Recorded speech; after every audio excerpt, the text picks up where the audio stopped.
ஆண்டவரும் இரட்சகருமாம் இயேசு கிறிஸ்துவின் பரிசுத்த நாமத்திலே இந்த ஆராதனையில் பங்கு பெற வந்திருக்கும் உங்கள் எல்லோரையும் வாழ்த்தி வரவேற்கிறேன். தேவநாமம் மகிமைப்படுவதாக. தேவ சமூகத்தை நாம் இணைந்து ஆராதிப்போமாக. இந்த ஆராதனையின் மூலமாக தேவன் நம்மோடு இடைபடட்டும்.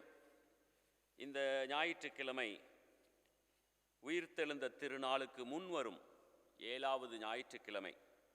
God has sent His Son to give us healing both in body and soul. சரீரம் மற்றும் ஆன்மீக சுகத்தை தருவதற்காக இயேசு கிறிஸ்து இந்த உலகத்தில் வந்தார் என்று நாம் சிந்திப்பதற்காக அழைப்பு விடுக்கப்பட்டிருக்கிறோம். பலிபீடத்தில் என்னை பரனே படைக்கிறேனே இந்த வேலை என்று சொல்லி பாடி தேவநாமத்தை மகிமைப்படுத்துவோம்.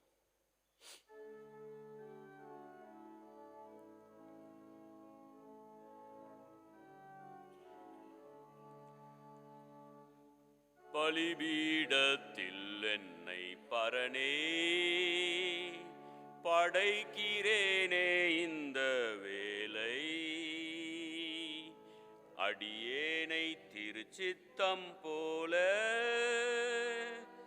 ஆண்டு நடத்திடுவே. கல்வாரியின் அன்பினை கண்டு விரைந்தோடி வந்தேன், கழுவும் திரு இரத்தத்தாலே கரை நீங்க இருதயத்தை. ஆம் ஆண்டவரே, எங்களை கழுவி சுத்தப்படுத்தும். ஆவியோடும் உண்மையோடும் உம்மை ஆராதிக்கும் மக்களாக எங்களை மாற்றும். நீர் எங்களோடு இடைபடும். வேத வசனத்தின் மூலமாக எங்களோடு பேசும். எங்களுடைய ஆராதனை உம்முடைய சமூகத்திலே ஏற்றுக்கொள்ளப்படக்கூடியதாக காணப்படட்டும். உம்முடைய கரத்திலேயே எங்களை தாழ்த்தி அர்ப்பணிக்கிறோம். எல்லா கனமும் துதியும் மகிமையும் ஒருவருக்கே தருகிறோம். இயேசுவின் நல்ல நாமத்தில் பிதாவே, ஆமேன். ஆண்டவருடைய நாமத்திற்கு மகிமை உண்டாக. பாமாலை 4 பாடுவோம். பாமாலை 4, உன்னதரே நீர் மகிமை.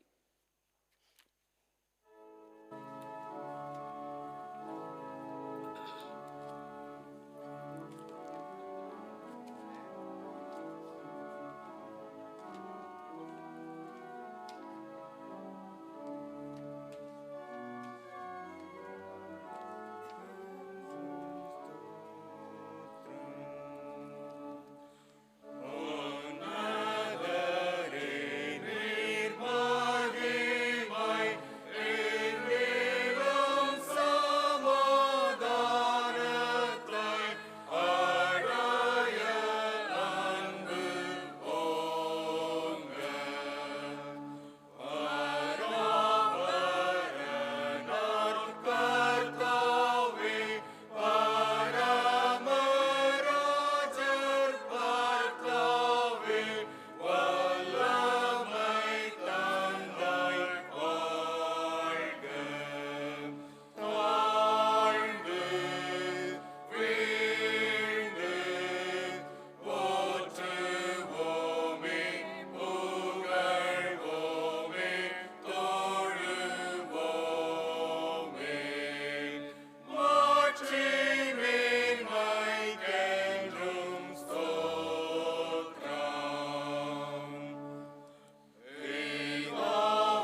நம்முடைய கர்த்தராகிய இயேசு கிறிஸ்துவினுடைய கிருபையும் பிதாவாகிய தேவனுடைய அன்பும் பரிசுத்த ஆவியானவருடைய அந்யோன்ய ஐக்கியமும் இன்றும் என்றும் நம் அனைவரோடும் கூட தங்கியிருப்பதாக. நாம் சேர்ந்து சொல்லுவோம். சர்வ வல்லமையுள்ள தேவனே, எங்கள் இருதயங்களின் எல்லா விருப்பங்களையும் எல்லா இரகசியங்களையும் நீர் அறிந்திருக்கிறீர். ஆகவே நாங்கள் தேவரிடத்தில் பரிபூரணமாய் அன்பு கூறவும், உமது பரிசுத்த நாமத்தை உத்தமமாய் மகிமைப்படுத்தவும், உமது பரிசுத்த ஆவியின் ஏவுதலால் எங்கள் இருதயத்தின் சிந்தனைகளை சுத்தம் பண்ணியருள கர்த்தராகிய இயேசு கிறிஸ்துவின் மூலமாய் வேண்டிக் கொள்கிறோம். ஆமென். உன்னதத்தில் இருக்கிற தேவனுக்கு மகிமையும்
ஜெபிப்போம். நல்ல ஆண்டவரே, எங்களுக்காக மரித்து உயிர்த்து எங்கள் மத்தியில் வாசம் செய்கிறவரே, எங்களுடைய சரீரத்தையும் ஆத்துமாவையும் நீர் சுத்தம் செய்ய விரும்புகிறதற்காக நன்றி செலுத்துகிறோம். என்றும் உடைய இரத்தத்தினால் கழுவப்பட்டவர்களாக உம்மில் நாங்கள் மகிழ்ந்திருக்க, ஒருவரை மட்டுமே ஆராதித்து உம்மில் மகிமையோடு வளர்ந்து பெருகுவதற்கு கிருபை தாரும். உம்முடைய வருகை மட்டுமாக எங்களை பரிசுத்தர்களாக காத்துக்கொள்வதற்கு உதவி செய்யும். இந்த ஆராதனையில் தொடர்ந்து எங்களோடு இடைபடும். இயேசுவின் நல்ல நாமத்தில் பிதாவே, ஆமேன். உட்காருங்கள். வேத பாட வசனங்கள் வாசிக்க கேட்கலாம்.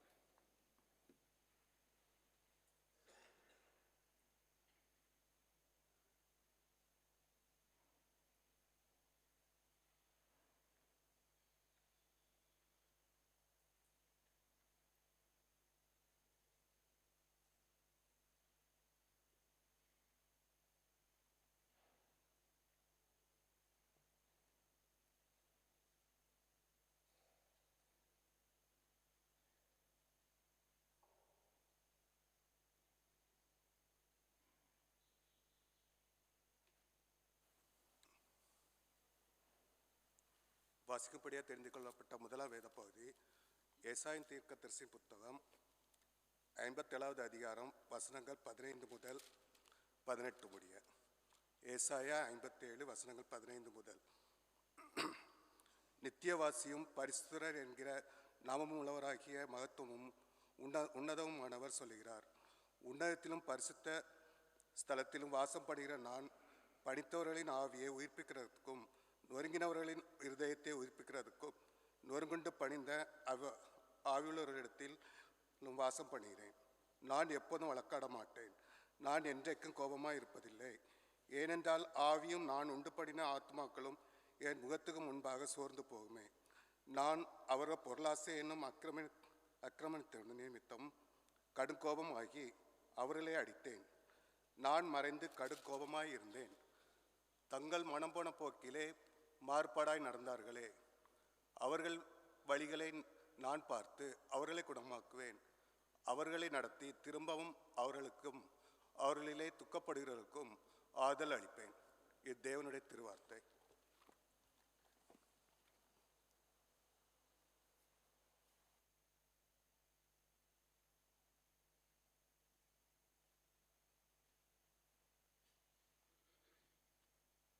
சபையார் அனைவரும் எழுந்திருப்போமாக. மாறி மாறி வாசிக்கும்படியாக எடுக்கப்பட்டுள்ள சங்கீதம் 30 1ஆம் வசனம் முதல் 5ஆம் வசனம் முடிய 11ஆம் வசனம் 12ஆம் வசனம். சங்கீதம் 30. கர்த்தாவே, என் சத்துருக்கள் என்னை மேற்கொண்டு மகிழவிட்டாமல் நீர் என்னை கைதூக்கி எடுத்தபடியினால் நான் உம்மை போற்றுவேன். கர்த்தாவே, உம்மை நோக்கி கூப்பிட்டேன், என்னை நீர் குணமாக்கினீர்.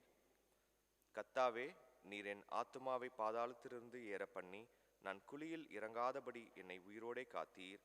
கர்த்தருடைய பரிசுத்தவான்களே, அவரை கீர்த்தனம் பண்ணி அவருடைய பரிசுத்தின் நினைவு கூறுதலை கொண்டாடுங்கள்.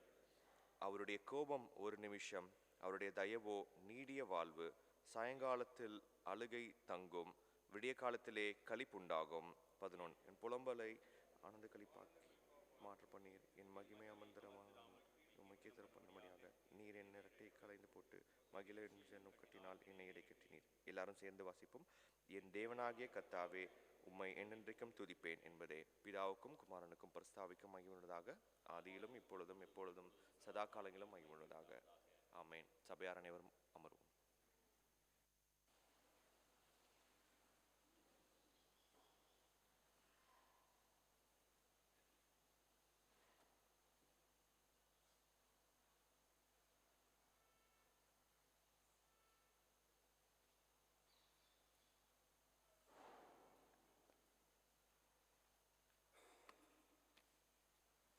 வாசிக்கும்படியாக கொடுக்கப்பட்ட 2ஆம் வேத பாடம் 1 தீமோத்தேயு 1ஆம் அதிகாரம் வசனங்கள் 12 முதல் 17 முடிய.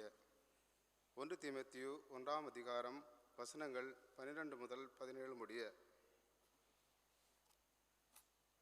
என்னை பலப்படுத்துகிற தம்முடைய கர்த்தராகிய இயேசு கிறிஸ்து என்னை உண்மையுள்ளவர் என்று எண்ணி இந்த ஊழியத்திற்கு என்னை பலப்படுத்தினபடியால் அவரை ஸ்தோத்தரிக்கிறேன். முன்னே நான் துசிக்கிறவனும் துன்பப்படுத்துகிறவனும் கொடுமை செய்கிறவனுமாயிருந்தேன். அப்படி இருந்தும் நான் அறியாமல் அசுவிசுவாசத்தினாலே அப்படி செய்தபடினால் இரக்கம் பெற்றேன். நம்முடைய கர்த்தராகிய கிறிஸ்து இயேசு கிறிஸ்துவின் மேலுள்ள விசுவாசத்தோடும் அன்போடும் கூட என்னிடத்தில் பரிபூர்ணமாய் பெருகிற்று. பாவிகளை ரட்சிக்க கிறிஸ்து இயேசு உலகத்தில் வந்தார் என்கிற வார்த்தை உண்மையும் எல்லா அங்கீகரிப்புக்கும் பாத்திரமானது. அவர்களில் பிரதான பாவி நான். அப்படி இருந்தும் நித்திய ஜீவனை அடையும்படி இனிமேல் இயேசு கிறிஸ்துவனிடத்தில் விசுவாசமாய் இருக்கிறவர்களுக்கு திஷ்டாந்தம் உண்டாகும் பொருட்டு பிரதான பாவியாகிய என்னிடத்தில் அவர் எல்லா நீடிய பொறுமையும் காண்பிக்கும்படிக்கு இரக்கம் பெற்றேன். நித்தியமும் அழிவில்லாமையும் அதிசரிசனமும் உள்ள ராஜனுமாய் தாம் ஒருவரே ஞானமுள்ள தேவனுமாய் இருக்கிறவருக்கு கனமும் மகிமையும் சதா காலங்களிலும் உண்டாயிருப்பதாக. ஆமேன். வாசிக்கும்படியாக கொடுக்கப்பட்ட 2ஆம் வேத பாடம் வாசித்தாயிற்று. தேவனுக்கு மகிமை உண்டாவதாக.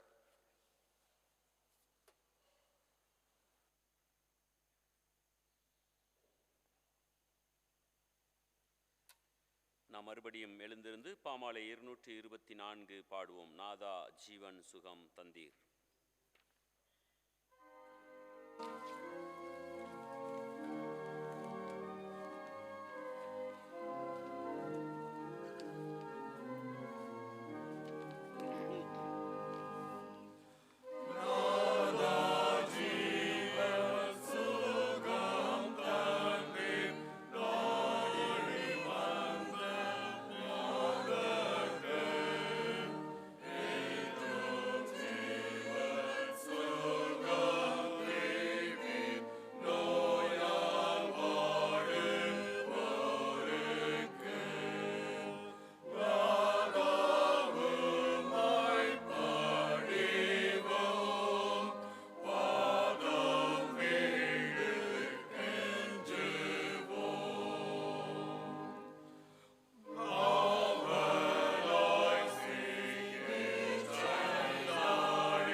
அடுத்தபடியாக தெரிந்தெடுக்கப்பட்டிருக்கிற சுவிசேஷ வேத பாடம் தூய மார்க்கு எழுதின நற்செய்தி நூல் 2வது அதிகாரம் 13வது வசனம் முதல் 17வது வசனம் வரை அடங்கியிருக்கிற இயேசு கிறிஸ்துவின் சுவிசேஷ வார்த்தையை கேளுங்கள்.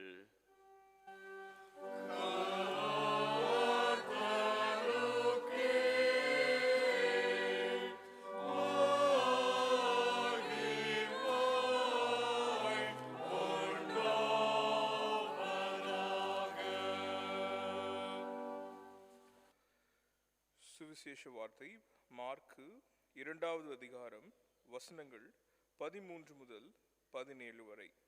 மார்க்கு 2ஆம் அதிகாரம். இயேசு மறுபடியும் புறப்பட்டு கடல் அருகே போனார். அப்பொழுது ஜனங்கள் எல்லாரும் அவரிடத்தில் வந்தார்கள். அவர்களுக்கு போதகம் பண்ணினார். அவர் நடந்து போகையில் அல்பேயுவின் குமாரனாகிய லேவி ஆயத்துறையில் உட்கார்ந்திருக்கதை கண்டு, எனக்கு பின் சென்று வா என்றார். அவன் எழுந்து அவருக்கு பின் சென்றான்.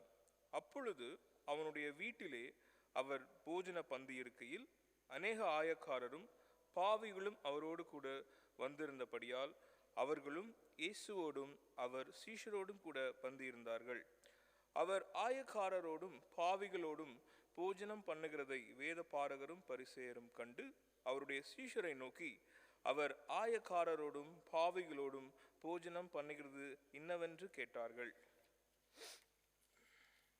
இயேசு அதை கேட்டு, பிணியாளிகளுக்கு வைத்தியன் வேண்டியதில்லையோ அல்லாமல் சுகமுள்ளவர்களுக்கு வேண்டியதில்லை, நீதிமான்களை அல்ல பாவிகளையே மனம் திரும்புவதற்கு அழைக்க வந்தேன் என்றார்.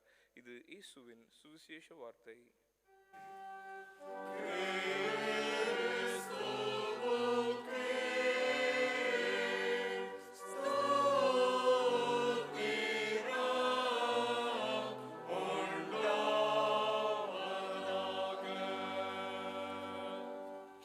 ஜெபிப்போம்.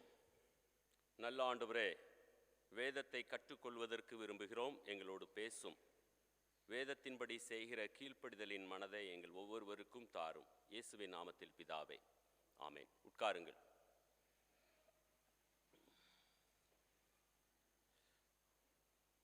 ஒரு முறை ஒரு போதகரிடத்திலே இப்படியாக கேட்டார்கள், ஐயா, உங்களுடைய பிரசங்கத்தை நீங்கள் எப்படியாக நிர்ணயம் பண்ணுகிறீர்கள் என்று.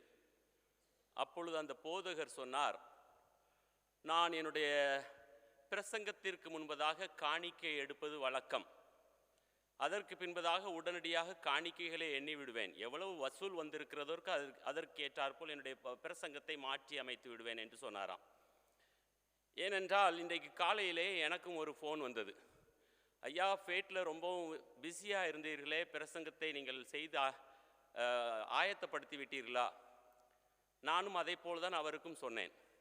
நேற்று நடந்த கதைகளை விடையா பெரிய கதைகளை சொல்ல வேண்டும், வாருங்கள் கதைகளை பேசுவோம் என்று. ஸோ காணிக்கை எடுப்பதற்கு இங்கு வரவில்லை, கதைகளை பேசுவதற்கு வந்திருக்கிறோம். அநேக வரலாற்று கதைகள் அல்லது வரலாற்று சம்பவங்கள் திருச்சபைக்கு அல்லது திருச்சபையின் முன்னேற்றத்திற்கு உதவி கொண்டிருக்கிறது. இன்றைக்கு வாசிக்க கேட்ட இந்த வேத பகுதி, அதாவது இன்றைக்கு நம்முடைய திருச்சபை கொடுத்திருக்கிற தலைப்பின் அடிப்படையிலே இயேசுவானவர் ஒவ்வொரு மனிதனுடைய சரீரம் மற்றும் ஆத்மீக சுகத்திற்காக வந்தார். அதைத்தான் இன்றைக்கு வாசிக்க கேட்ட வேத பகுதிகள் நமக்கு கற்றுத்தருகின்றன. நம்முடைய சரீரத்திலும் ஆத்துமாவிலும் நாம் சுகம் பெற வேண்டும்.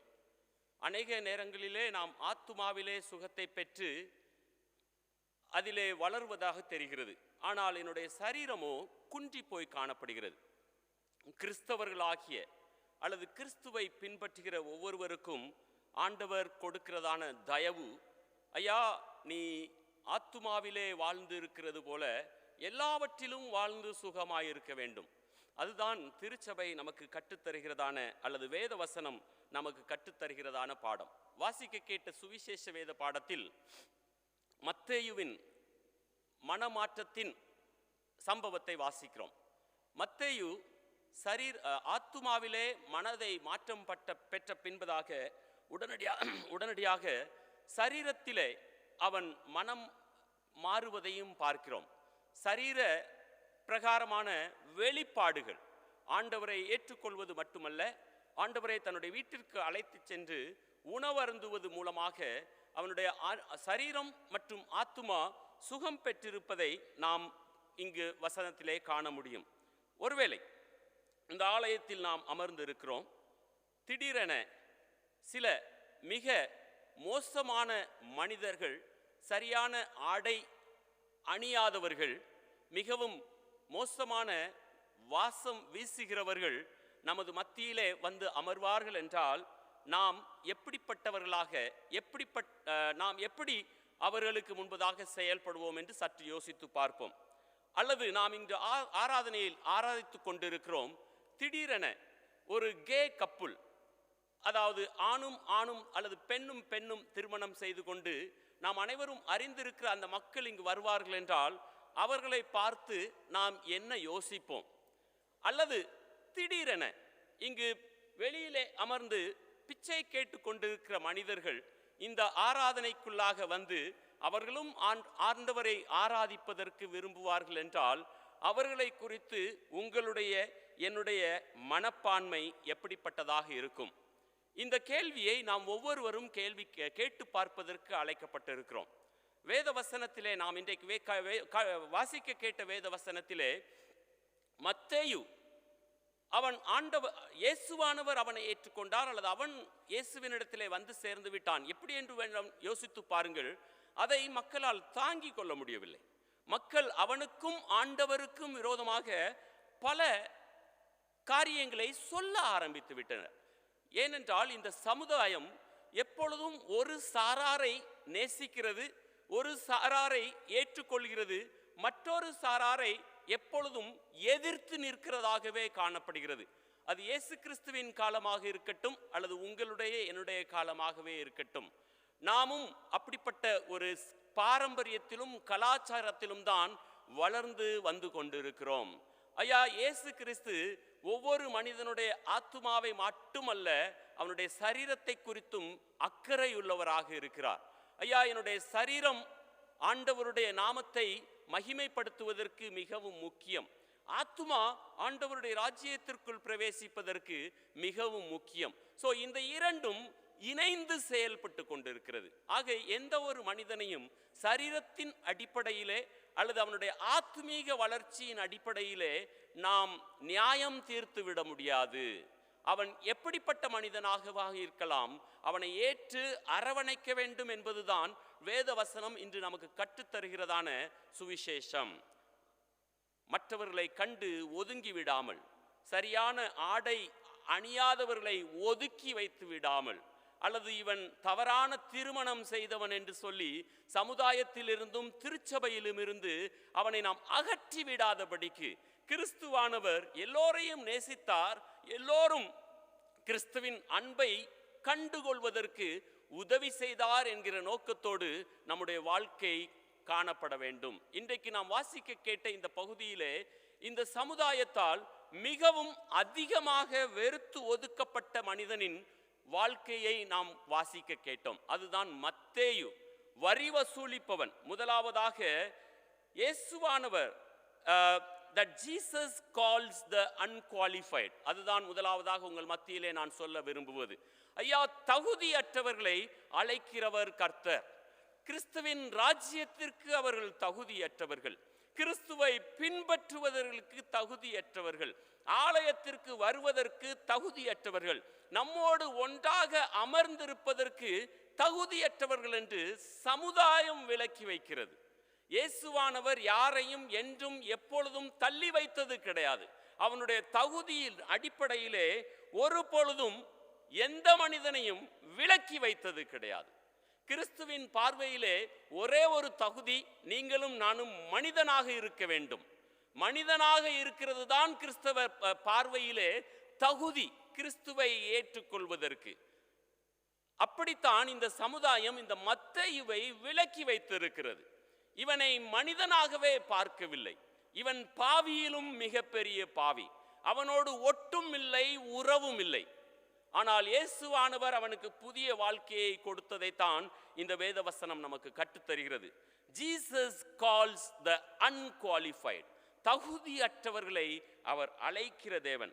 இந்த வசனத்திலே இயேசுவானவர் மத்தேயுவை அழைப்பதற்காக கடந்து வரவில்லை.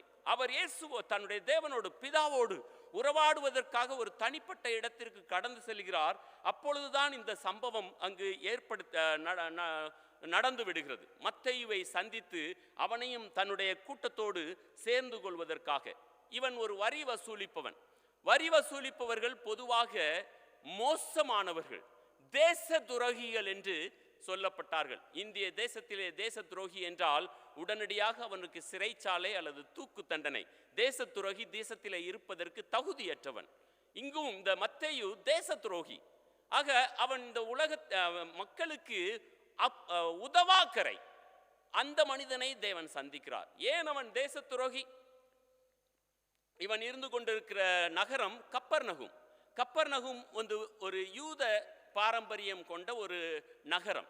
இந்த யூத பாரம்பரியத்தை கொண்ட நகரத்தை ஏரோது காற்பங்கு தேசாதிபதியாகிய ஏரோது தான் ஆட்சி செய்து கொண்டிருக்கிறார். அகைன் அவனும் ஒரு யூதன்.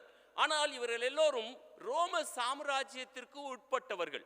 ரோம சாம்ராஜ்யத்திற்கு இந்த ஏரோது காற்பங்கு தேசாதிபதி கப்பம் கட்டி வருகிறான். அவர்களுக்கு இவன் உடந்தையாக இருந்து வருகிறான். தன்னுடைய யூத மக்களுக்காக அல்ல, ரோம மக்களுக்காகவே அவன் வாழ்ந்து வருகிறான். யூதனாக இருந்த பின்பும் கூட அந்த ராஜ்யத்திற்காக வாழ்ந்து வருவதனால் ஏரோது காற்பங்கு தேசாதிபதிக்கும் மரியாதை இல்லை. இந்த மத்தேயு இவன் மக்களிடத்திலே வரி வசூலிக்கிறான். வரி வசூலிக்கிறது என்றால் ஆக்சுவலாக என்ன நடக்கும் என்றால், நாம் இந்த நாட்களிலே குத்தகைதாரர்களை கேள்விப்பட்டிருக்கிறோம். குத்தகைதாரர்கள் தான் இந்த மத்தேயு போன்ற மனிதர்கள்.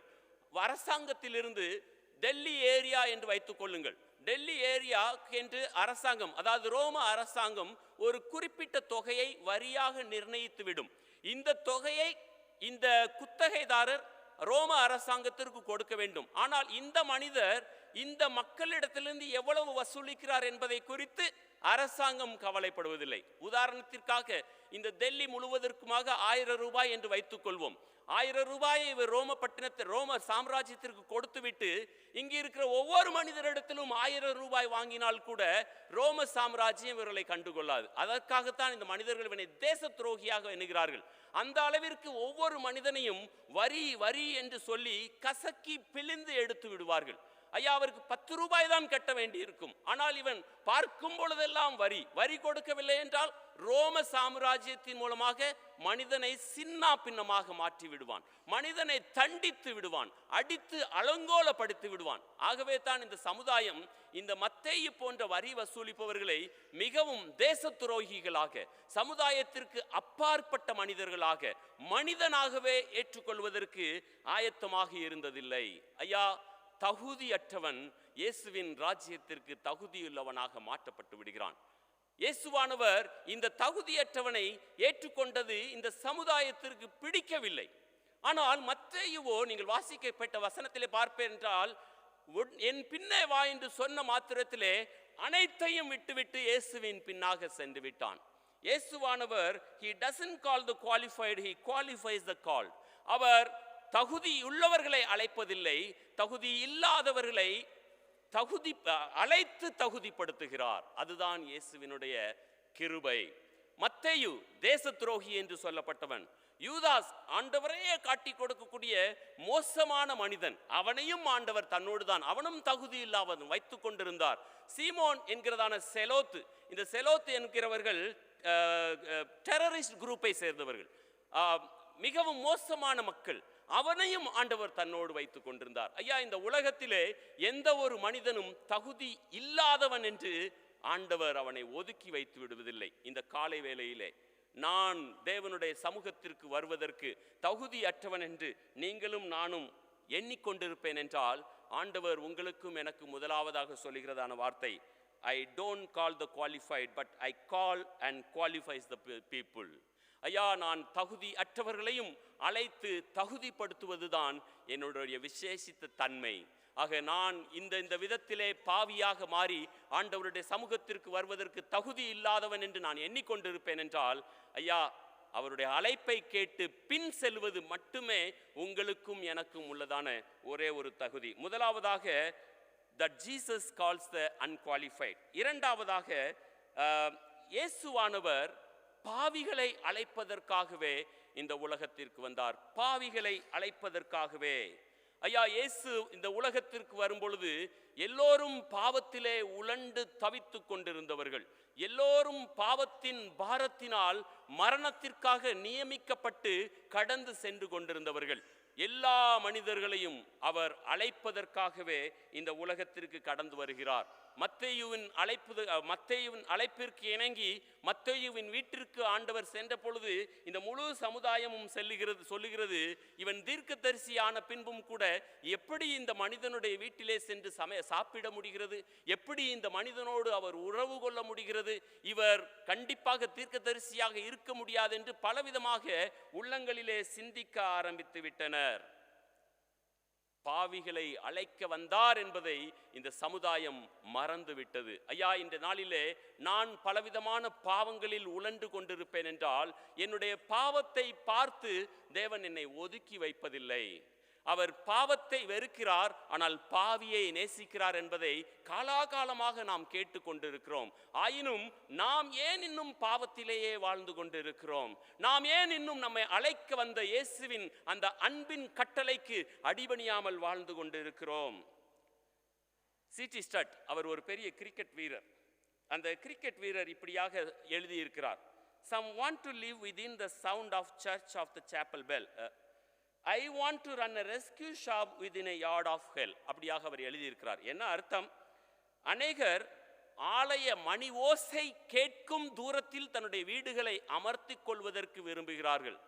நானோ நரகத்தில் அனுதினமும் அழிந்து கொண்டிருக்கிற மக்களை மீட்டெடுப்பதற்காக நகரத்திற்கு அப்பாலே இயேசுவின் கடையை நடத்துவதற்கு நான் விரும்புகிறேன்.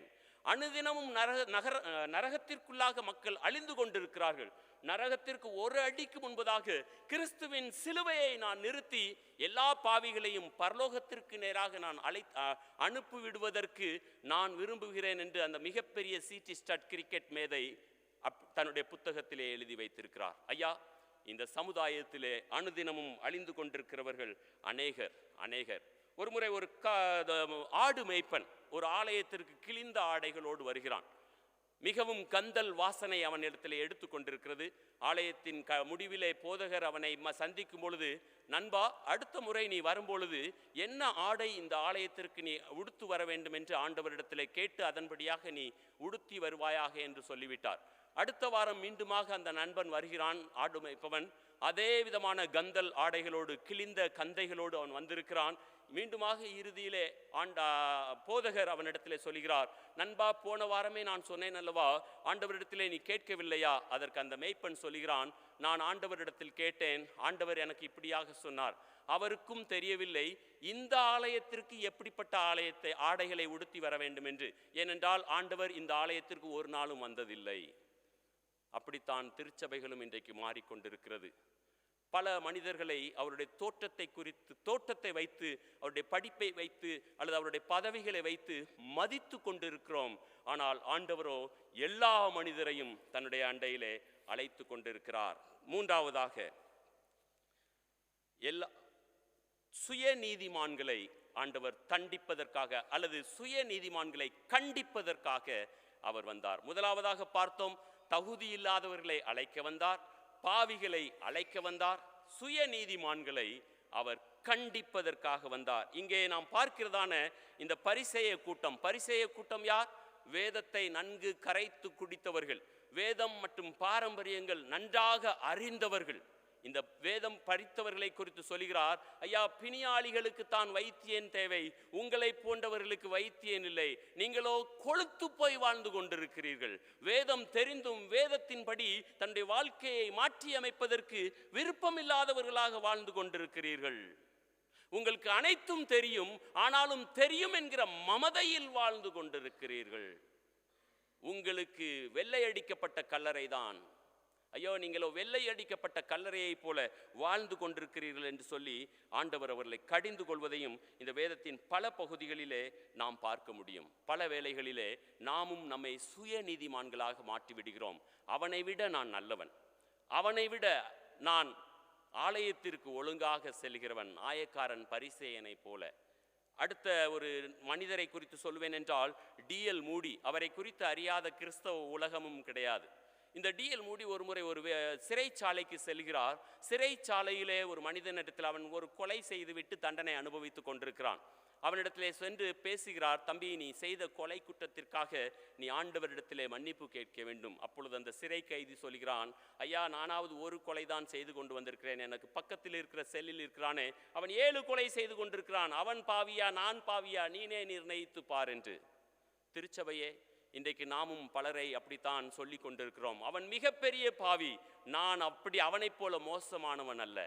ஐயா எந்த ஒரு பாவமும் பாவம்தான். ஒரு சிறிய பாவம் செய்தாலும் பாவம்தான், பெரிய பாவம் செய்தாலும் பாவிதான். நான் அனைவரும் தேவனுக்கு முன்பதாக பாவிகளாகவே மாற்றப்பட்டு விடுகிறோம்.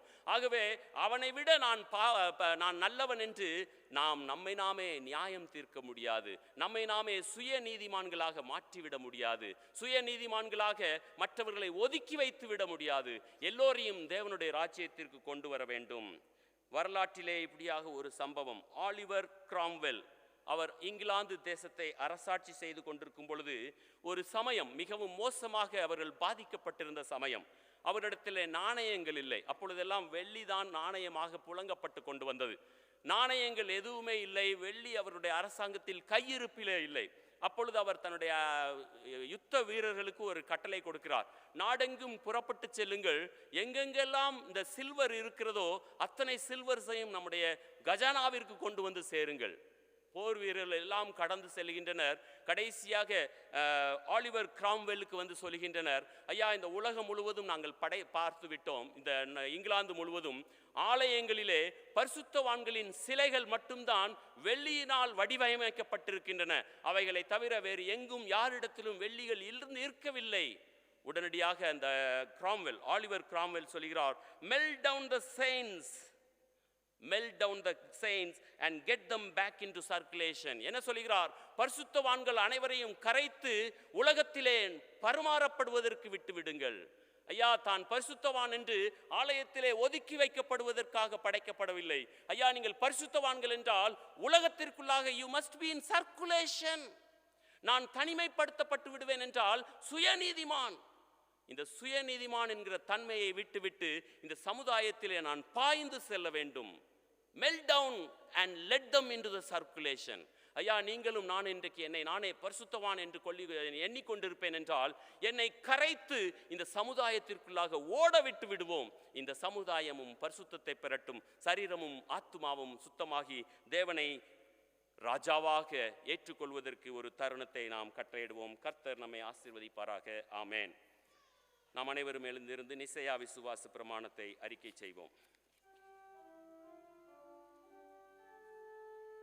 வானத்தையும் பூமியையும்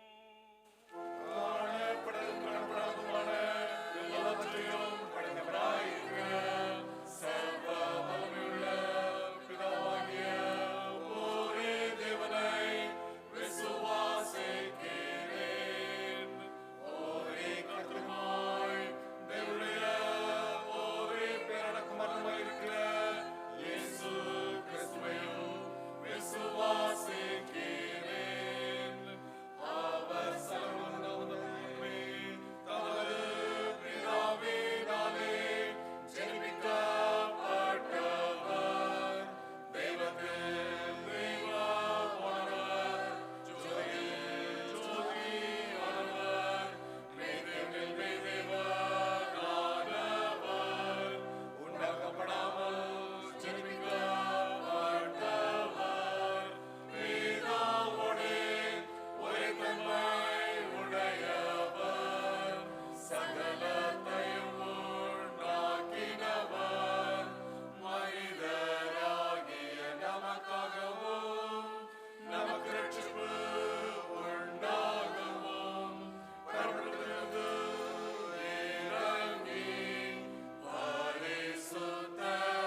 திருச்சபைக்கான ஒரு சில அறிவிப்புகள். நேற்றைய தினத்தில் நடந்த ஆனுவல் கார்டன் ஃபேட்டிற்கு உற்சாகமாக பங்கு பெற்ற, கொடுத்த, ஆதரவு தந்த ஒவ்வொருவருக்கும் நன்றியை காணிக்கைகளாக மாற்றுகிறோம். இதன் மூலமாக தொடர்ந்து நம்முடைய திருச்சபை மற்றும் திருச்சபையின் மூலமாக செய்யப்படுகிற ஊழியங்கள் முன்னேறி செல்வதற்கு ஜெபத்தில் நாம் தாங்கி நிற்போமாக. இப்படியாக தொடர்ந்து நாம் இணைந்து நிற்போம், தேவராஜ்யத்தை கட்டுவோம். இன்னும் உங்களுடைய கரங்களிலே ராஃபிள் டிக்கெட்ஸ் கொடுக்கப்படாமல் இருக்கும் என்றால் அதனை நீங்கள் திருப்பி கொடுக்கும்படியாக அன்போடு கேட்கிறேன். அக்கவுண்டிங் பர்பஸ்க்காக அது மிகவும் அவசியம். கன்ஃபர்மேஷன் கிளாஸஸ் வருகிற நாட்களிலே ஆரம்பமாக இருக்கிறது. இன்னும் நீங்கள் உங்களுடைய ஃபார்ம்ஸ் சப்மிட் பண்ணவில்லை என்றால் விரைவாக ஆலயத்திலே சப்மிட் பண்ணும்படியாக அன்போடு கேட்கிறேன். வருகிற 14ஆவது தேதி, அதாவது வருகிற புதன்கிழமை, ஆஸ் வெனஸ்டே, லெந்து நாட்கள் ஆரம்பமாகிறது. லெந்து சாம்பர் புதன்கிழமை ஆஸ் வெனஸ்டே ஆராதனை மாலை 6:30 மணிக்கு நம்முடைய ஆலயத்தில் ஆரம்பமாகும். அதற்கு பின்பதாக வருகிற இந்த 40 நாட்களின் ஜெபங்களுக்காக நாம் ஆயத்தப்பட்டு கொண்டிருக்கிறோம். உங்களுடைய வீடுகளிலே இந்த நாட்களில் ஜெபக்கூட்டம் வைக்கப்பட வேண்டும் என்று விரும்புவீர்கள் என்றால் தயவு செய்து என்னை தொடர்பு கொள்ளும்படியாக அன்போடு கேட்கிறேன். திங்கட்கிழமையிலிருந்து வெள்ளிக்கிழமை வரை மாலை 7 மணிக்கும் சனி ஞாயிறுகளிலே மாலை 6 மணிக்கும் வீட்டு ஜெபக்கூட்டங்கள் நடைபெறும். உங்களில் யாராவது விரும்புவீர்கள் என்றால் தயவு செய்து என்னை தொடர்பு கொள்ளும்படியாக அன்போடு கேட்கிறேன். இந்த ஆராதனையில் நீங்கள் முதல் முறையாக பங்கு பெறுவீர்கள் என்றால் உங்களுடைய இடத்தில் எழுந்து நிற்கும்படியாக அன்போடு கேட்கிறேன். If you are worshipping with us for the very first time, you may please stand up at your place. We would like to welcome you. கர்த்தர் உங்களை ஆசீர்வதிப்பாராக. God bless you. கர்த்தர் உங்களை ஆசீர்வதிப்பாராக. God bless you. Thank you. ஆலயத்திற்கு பின்பதாக சந்திக்கிறோம். உட்காருங்கள். இந்த வாரத்தில் தன்னுடைய பிறந்த நாள் மற்றும் திருமண நாளை ஆசரிக்கிறவர்களுக்காக நாம் பாடி ஆசீர்வதிப்போம். இங்கு இருப்பீர்கள் என்றால் நீங்கள் எழுந்து நிற்கவும். ஆசீர்வதிக்கும் தேவன் உன்னை ஆசீர்வதிப்பாரே.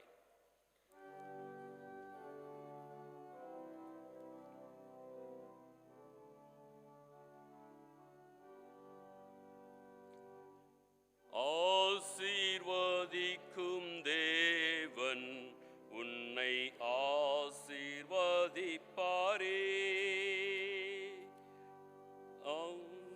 ஆசீர்வதிக்கும் தேவன் உன்னை ஆசீர்வதிப்பாரே.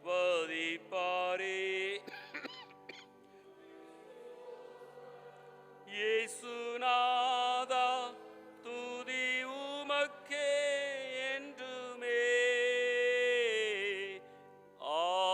ஆசீர்வதிக்கும் தேவன் உன்னை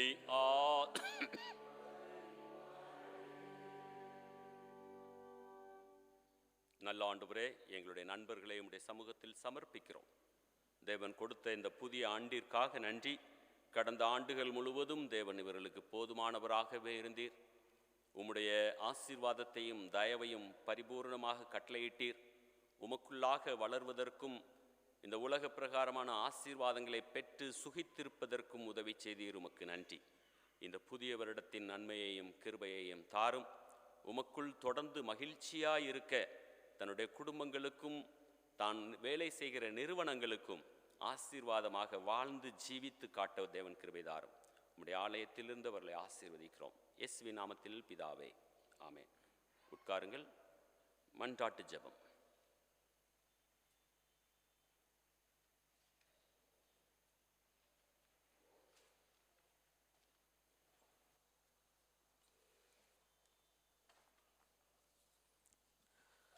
மன்றாட்டு ஜெபத்திற்காக நாம் தலைகளை தாழ்த்தி ஜெபிப்போம்.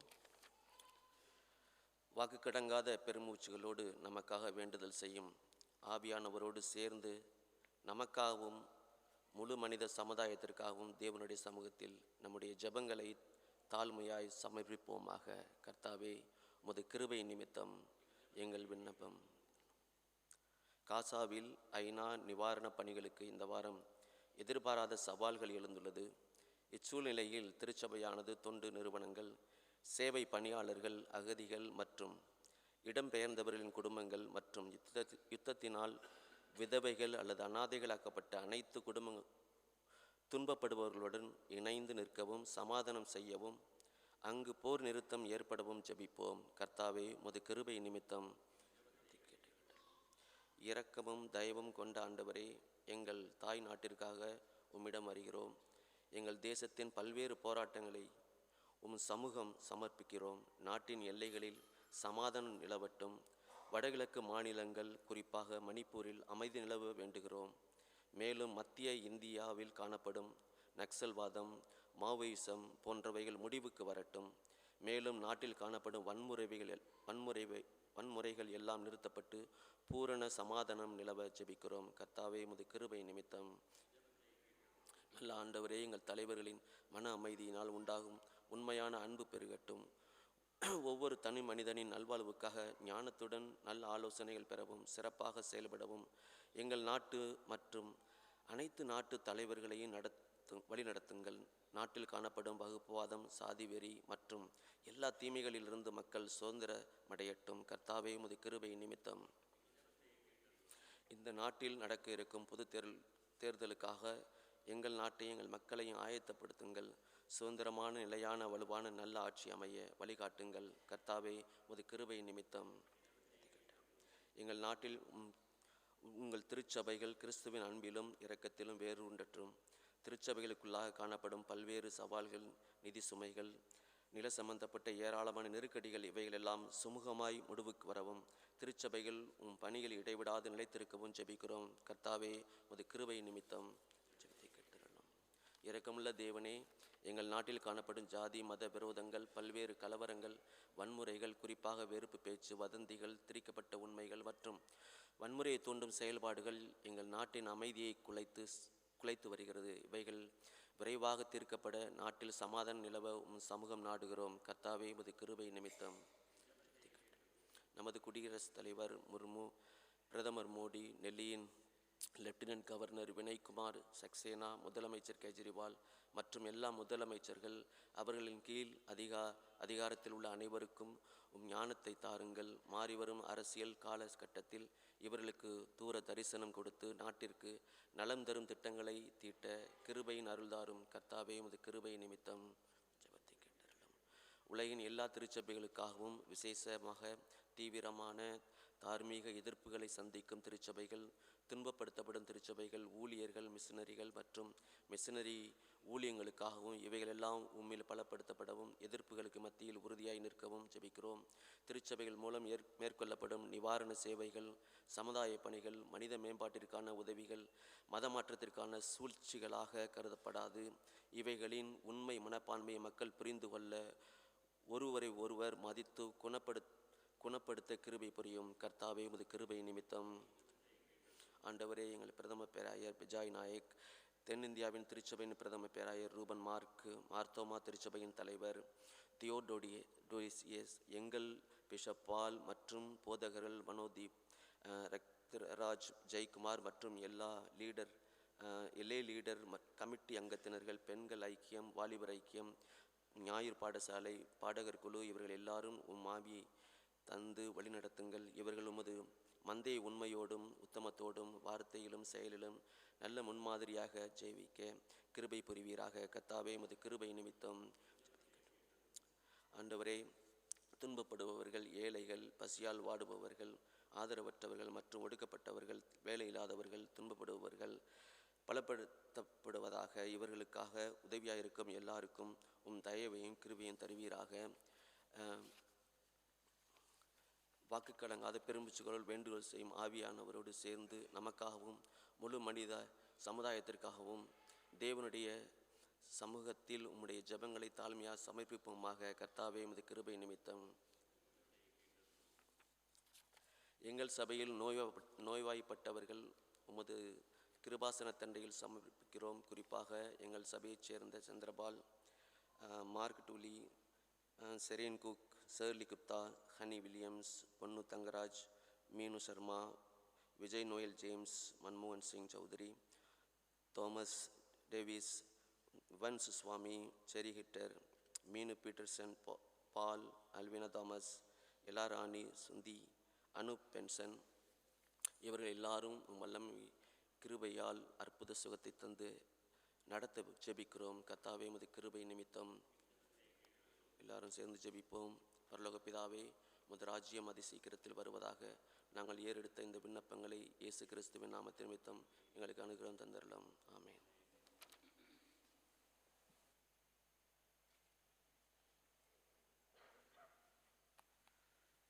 பாவ அறிக்கை.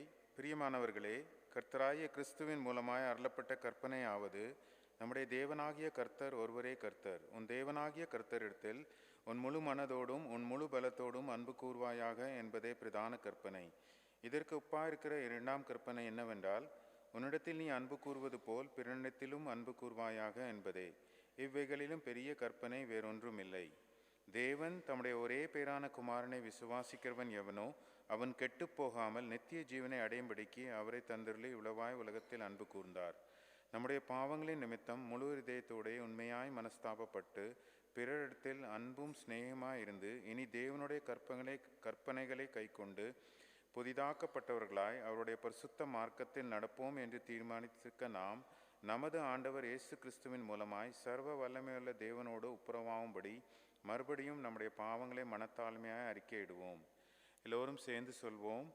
சர்வ வல்லமையுள்ள தேவனாகிய எங்கள் பரலோக பிதாவே, உமக்கு விரோதமாகவும் எங்கள் அயலாருக்கு விரோதமாகவும் எங்கள் எண்ணங்களினாலும் எங்கள் செயல்களினாலும் பாவம் செய்தோம். எங்கள் அறியாமையினாலும் பலவீனத்தினாலும் நன்மை செய்ய தவறினோம். நாங்கள் உண்மையாக எங்கள் பாவங்களுக்காக மனஸ்தாபப்பட்டு உம்மிடத்துக்கு திரும்புகிறோம்.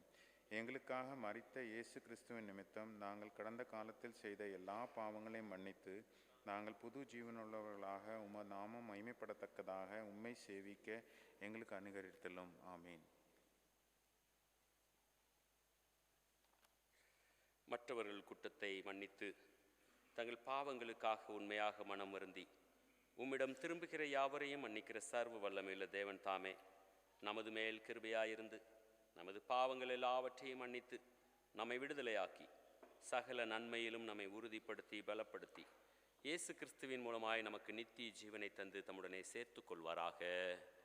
ஆமென். தேவனுக்கே ஸ்தோத்திரம் உண்டாவதாக. நாம் அனைவரும் எழுந்து நிற்போம். இந்த ஒரே அப்பத்தில் நாம் எல்லோரும் பங்கு பெறுகிறபடியால் அனைவரான நாம் ஒரே அப்பமும் ஒரே சரீரமுமாய் இருக்கின்றோம். ஆனபடியால் சமாதானத்துக்கு அடுத்தவைகளையும் பக்தி விருத்தி உண்டாக்கத்தக்கவைகளையும் நாடக்கடவோம். தேவ சமாதானம், தேவ சமாதானம், தேவ சமாதானம் நம் ஒவ்வொருவரோடும் தங்கி இருப்பதாக, உமது ஆவியோடும் இருப்பதாக. நம்மையும் நம்முடைய காணிக்கையும் அர்ப்பணிக்கும் வண்ணமாக கீர்த்தனை 102 பாடுவோம். தீய மனதை மாற்றவாரும்.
ஆண்டவருக்காக அர்ப்பணிப்போமாக.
சபையார் முழங்காற்படியிடலாம் அல்லது உட்காரலாம்.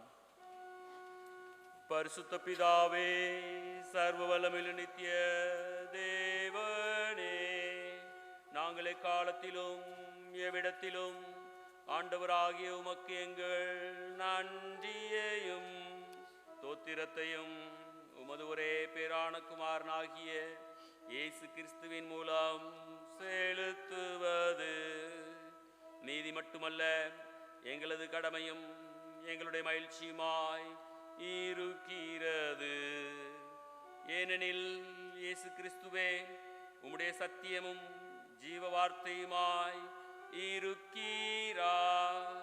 அவர் மூலமாக நீர் வானங்களையும் பூமியையும் அவைகளில் உள்ள எல்லாவற்றையும் ஆதி முதல் சிருஷ்டித்தீர்.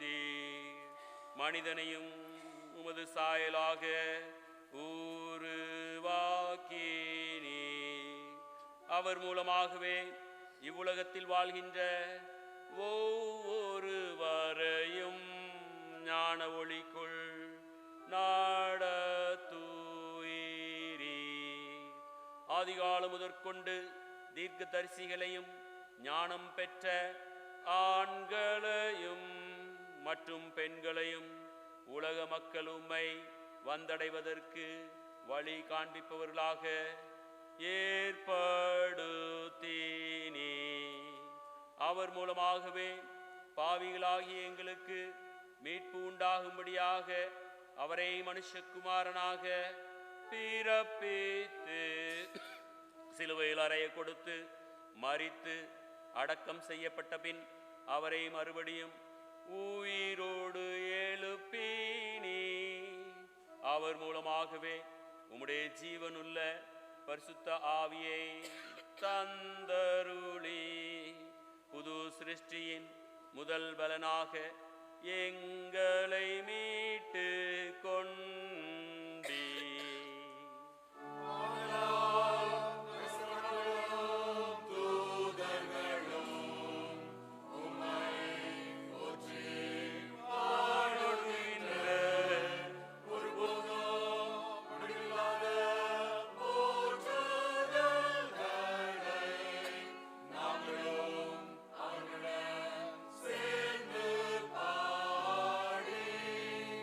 உமது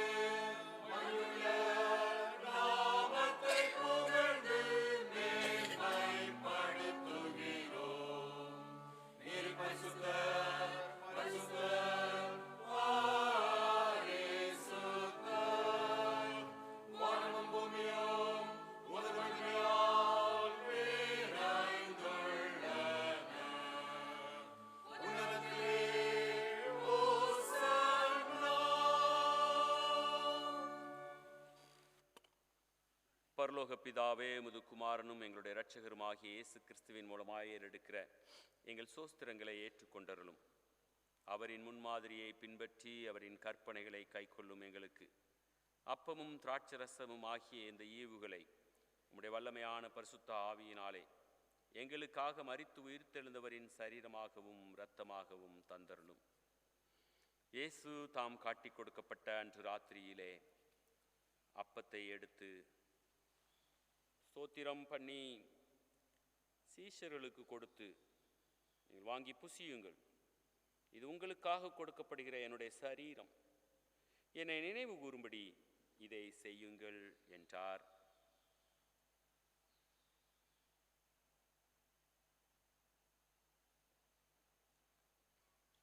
அப்படியே போஜனம் பண்ணின பின்பு அவர் பாத்திரத்தையும் எடுத்து ஸ்தோத்திரம் பண்ணி அவர்களுக்கு கொடுத்து, நீங்கள் வாங்கி பானம் பண்ணுங்கள், இது பாவ மன்னிப்பு உண்டாகும்படி உங்களுக்காகவும் அநேகருக்காகவும் சிந்தப்படுகிற புது உடன்படிக்கைக்குரிய என்னுடைய இரத்தம்.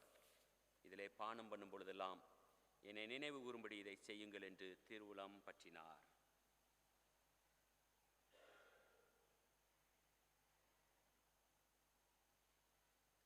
ஆகையால் பரலோக பிதாவே, அவரை நினைவு கூறும் விதமாக இந்த அப்பத்தையும் பாத்திரத்தையும் உமது சமூகத்திலே வைத்து பரிசுத்தம் பண்ணுவதன் மூலம் அவருடைய அருமையான பாடுகளையும் மரணத்தையும் மகிமையான உயிர்த்தெழுதலையும் பரமேறுதலையும் நினைவு கூர்ந்து அவருடைய மகிமையான வருகைக்காக காத்திருக்கிறோம்.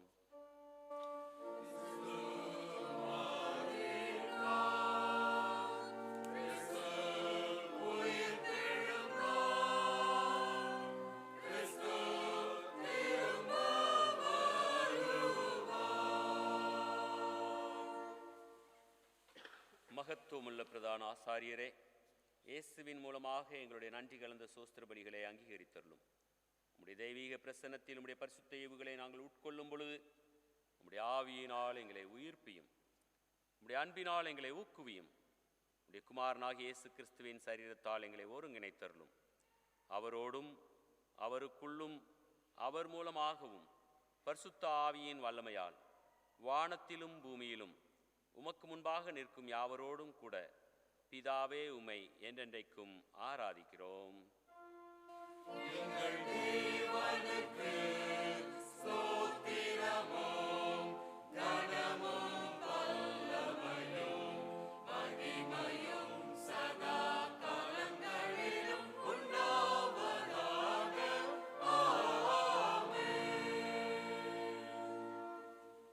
கர்த்தருடைய சரீரத்தில் பங்கு பெறும்படி நாம் இந்த அப்பத்தை பிட்கிறோம். பரிசுத்தமாக்கப்பட்ட இந்த பாத்திரம் கிறிஸ்துவின் இரத்தத்தின் ஐக்கியமாயிருக்கிறது.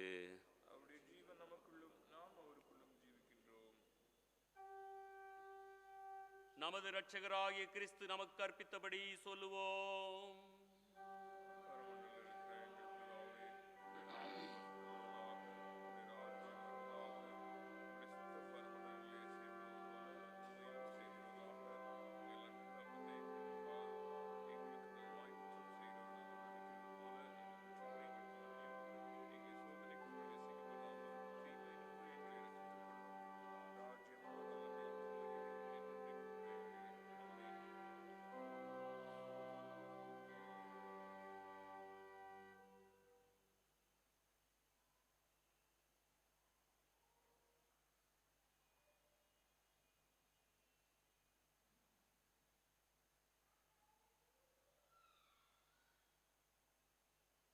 தாழ்மையின் ஜெபத்தை சேர்ந்து ஏறெடுப்போம். இரக்கமுள்ள கர்த்தாவே, எங்கள் சுயநீதியை நம்பி நாங்கள் உம்முடைய பந்தியில் சேர துணியாமல் தேவரீருடைய அளவற்ற இரக்கத்தையே நம்பி சேருகிறோம். உம்முடைய மேஜையின் கீழ்விலும் துணிக்கைகளையும் பொறுக்கிக் கொள்ள நாங்கள் பாத்திரர் அல்ல.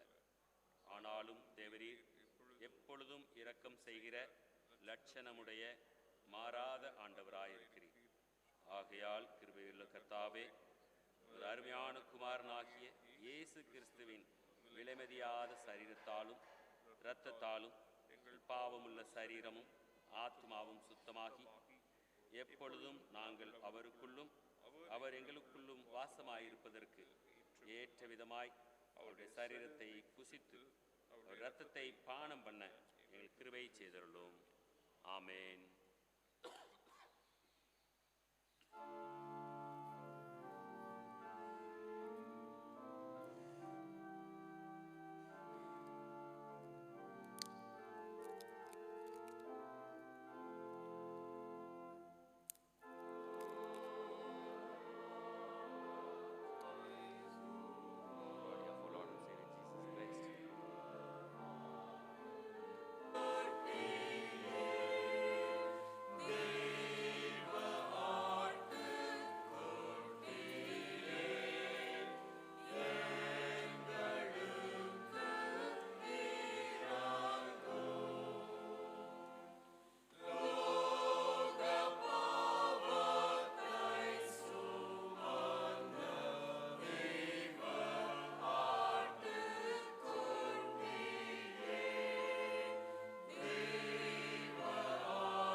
கிட்டிச் சேருங்கள். நமக்காக அடிக்கப்பட்ட கர்த்தராகிய இயேசு கிறிஸ்துவின் சரீரத்தையும் நமக்காக சிந்தப்பட்ட அவர் இரத்தத்தையும் வாங்கிக் கொள்ளுங்கள்.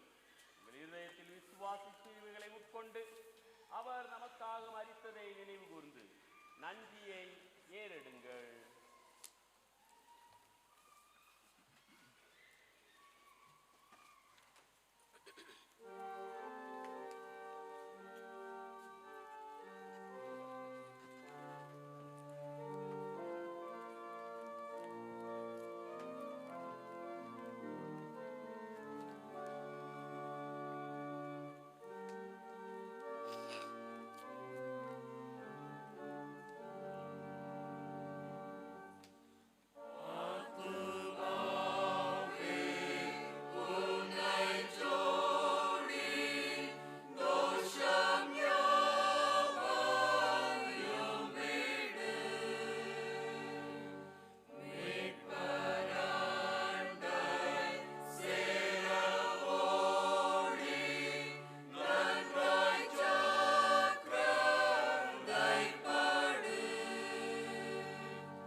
கிறிஸ்துவின் சரீரமும் இரத்தமும் ஆகிய சாக்கிரமந்தை விசுவாசத்துடன் பெற்றுக்கொண்டவர்களாகிய நாம் அவருக்கு நன்றி செலுத்துவோமாக.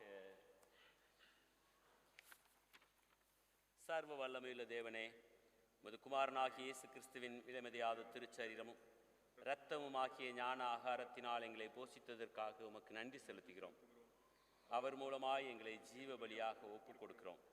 உமக்கு துதியும் கனமும் உண்டாகத்தக்கதாக நாங்கள் தேவரீர் நியமித்திருக்கிற நற்கிரியைகள் எல்லாவற்றையும் நிறைவேற்ற உமது ஆவியின் வல்லமையால் எங்களை பலப்படுத்தி அனுப்பும். ஆமேன்.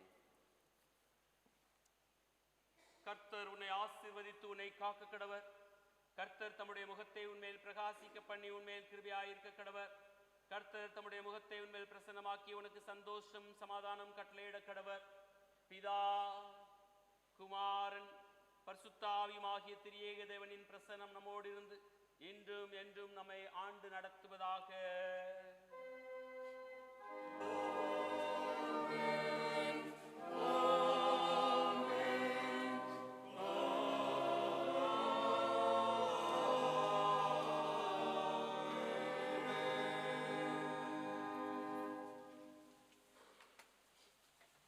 பின்பவனி கீதமாக 249வது பாமாலை நல் மீட்பர் பட்சம் நில்லும்.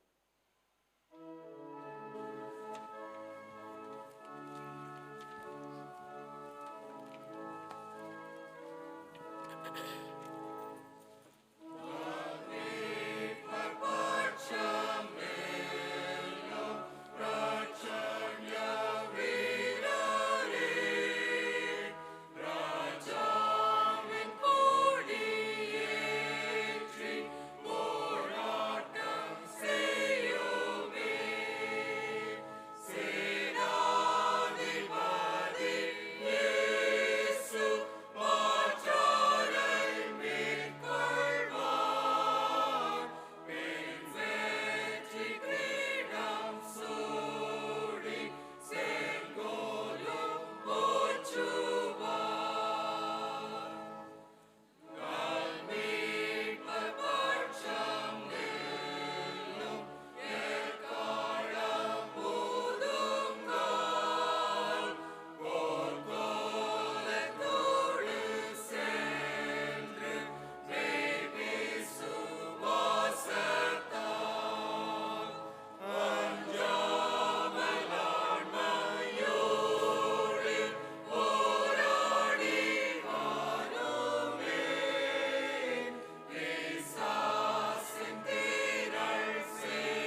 செய்வாராக. தேவ சமாதானத்தோடு சென்று வருவோம்.